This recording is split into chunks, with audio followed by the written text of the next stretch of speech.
الحمد لله الذي أنزل على عبده الكتاب ولم يجعل له عوجا قيما لينذر بأسا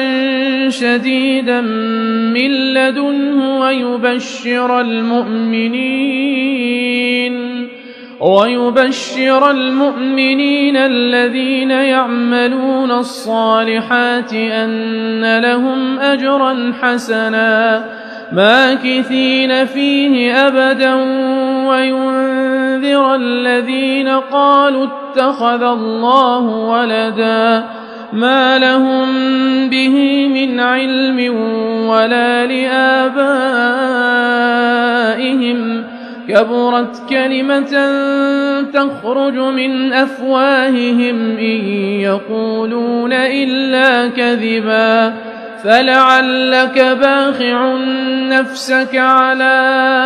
آثارهم إن لم يؤمنوا بهذا الحديث أسفا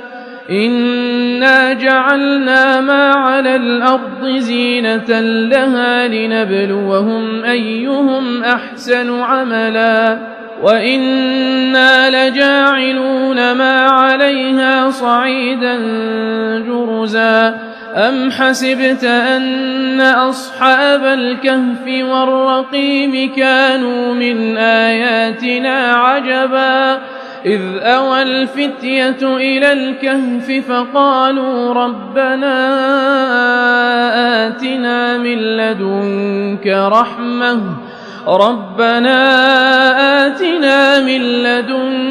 رحمة